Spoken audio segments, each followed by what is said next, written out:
Okay, just before I introduce Austin, let's do a show of hands now, whatever, regardless of what you offered or what you said before. Should Austin, and this is the only deal that's on the table, should Austin sell 25% of his company for $8 million to this private equity firm? Raise your hand if you think yes. Good, so we've got everybody confused. It's sort of 50-50. So please welcome.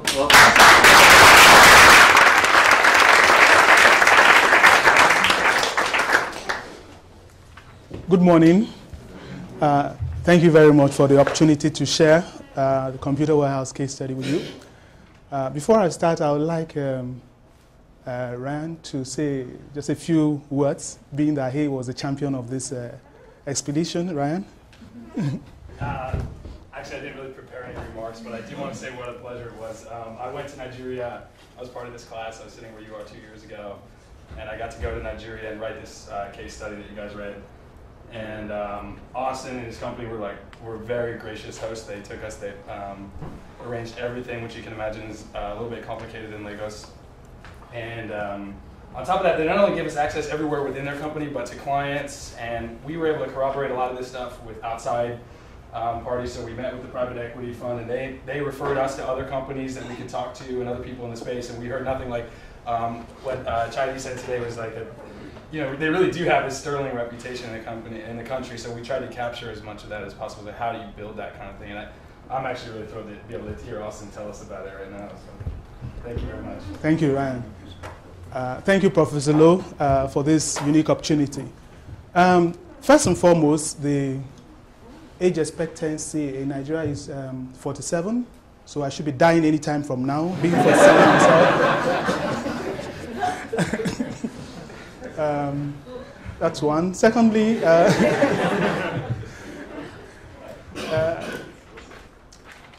are some things that are not very explicit in the case. To start with, you can't take the money out that the private equity is putting in. It stays in the company.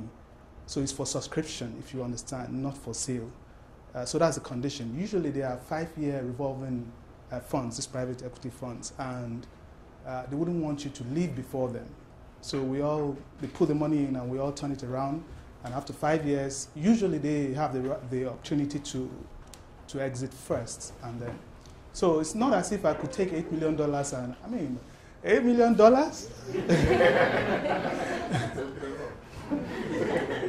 Second clarification, when a private equity firm invests in your company, typically they will take some like 15 to 25%. But that gives them control. It's written in the contract that their board member that is representing the fund has to agree before a resolution is passed, which is, in a sense, a golden share option, typically. So it's not just giving away 23%, which is a small part of the company, but it's effective control of the company.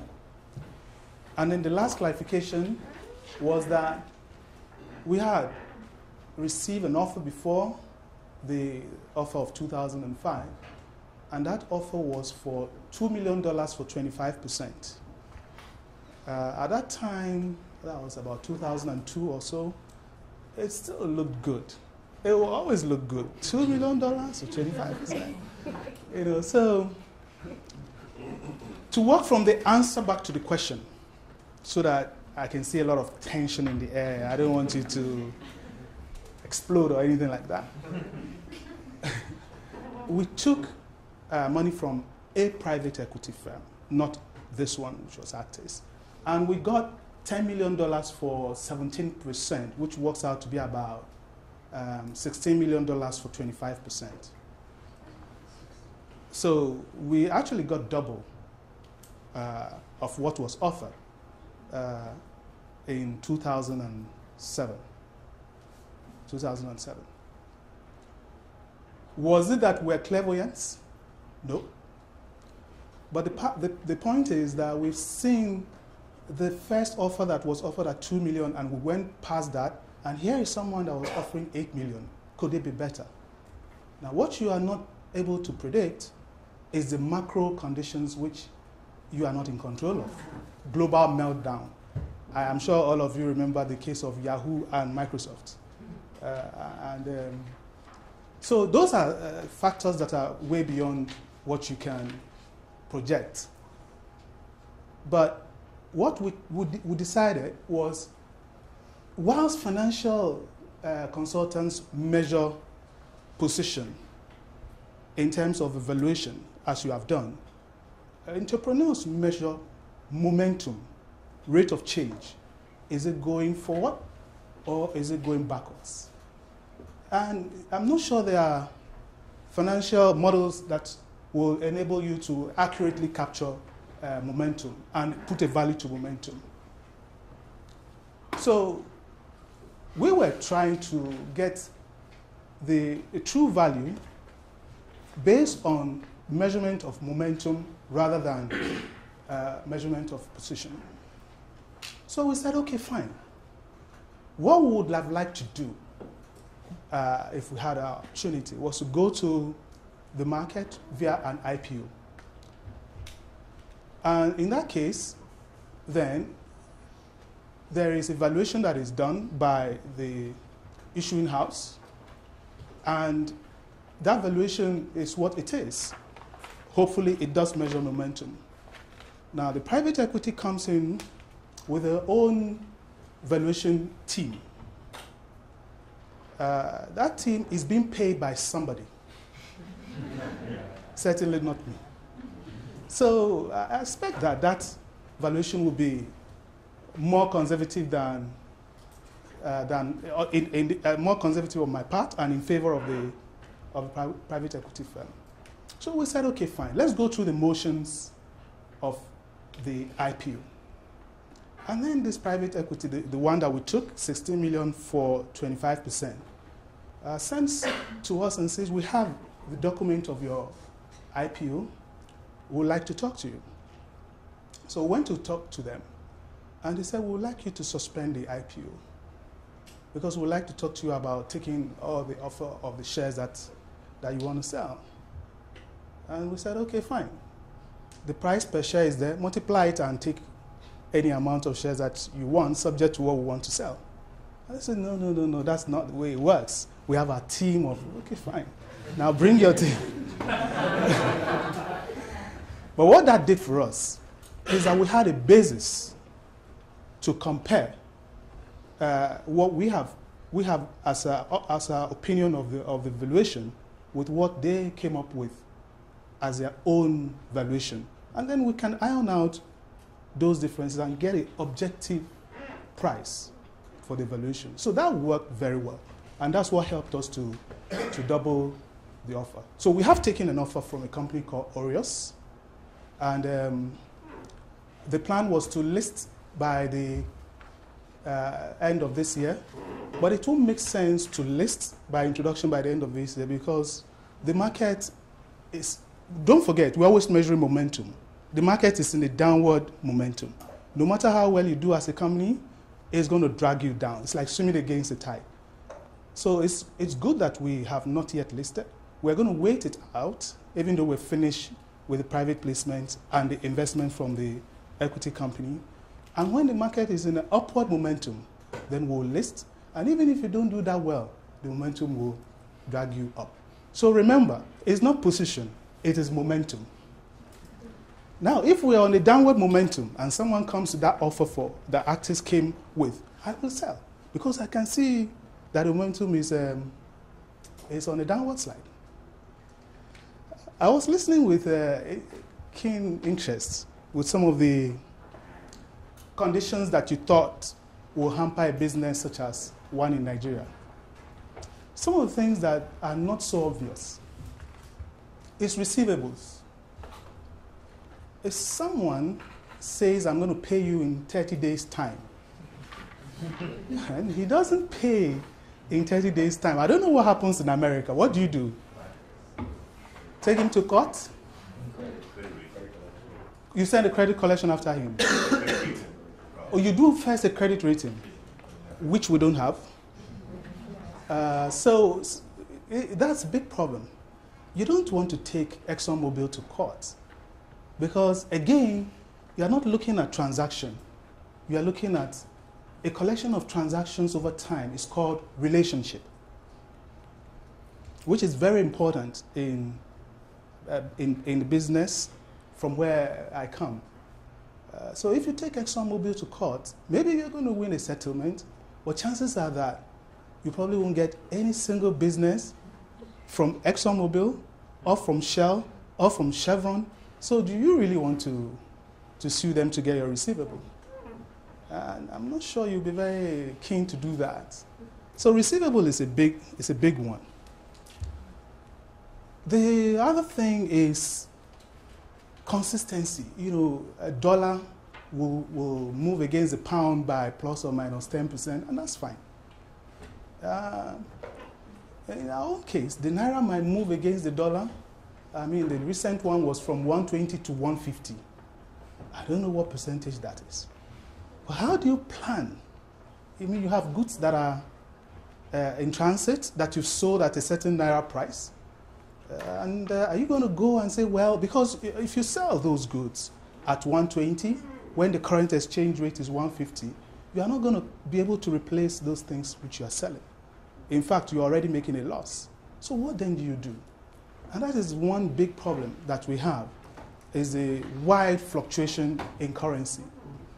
Another problem we have is the fact that the nation's wealth is concentrated in oil.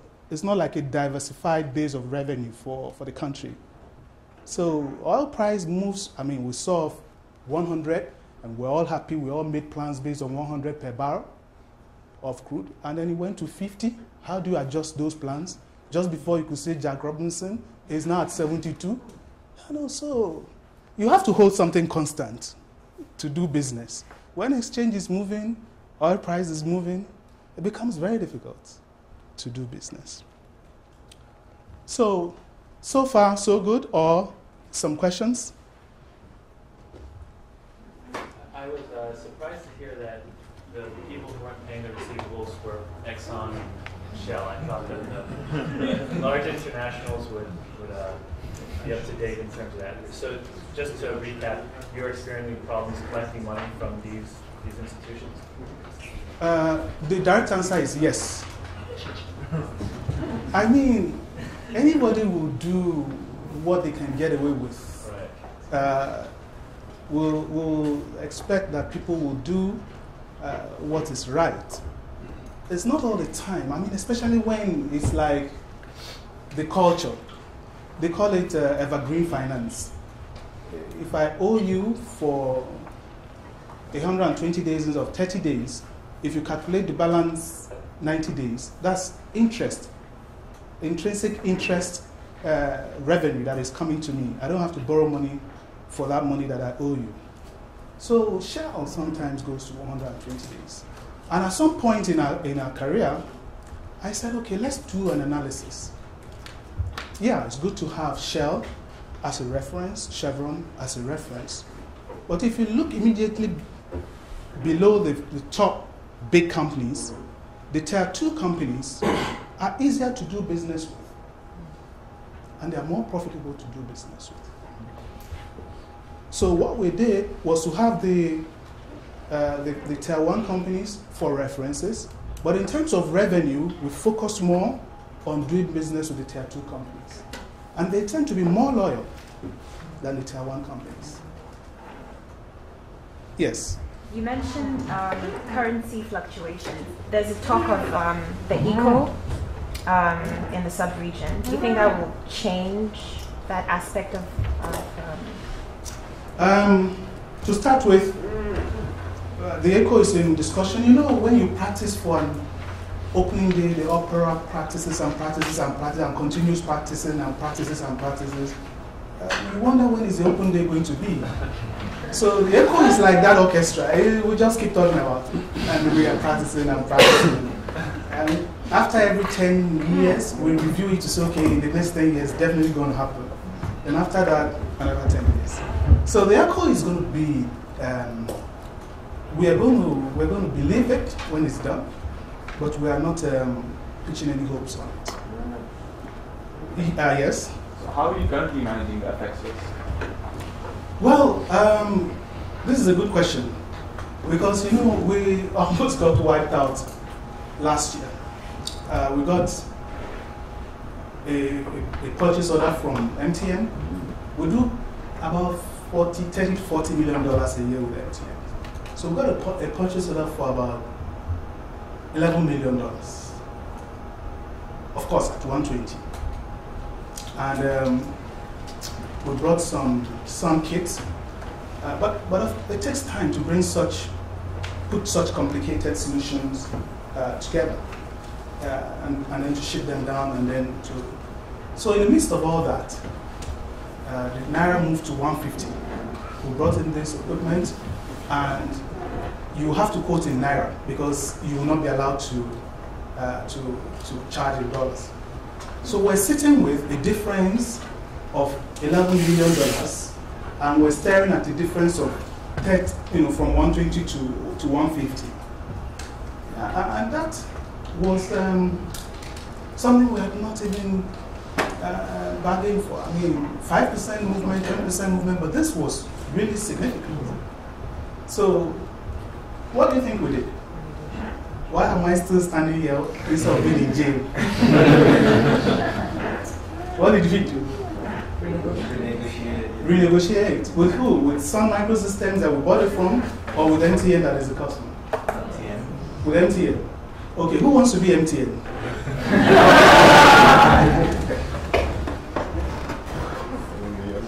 Yeah? Would you listen to this argument? No. Why? Because it's profit for me. Okay, so he doesn't agree?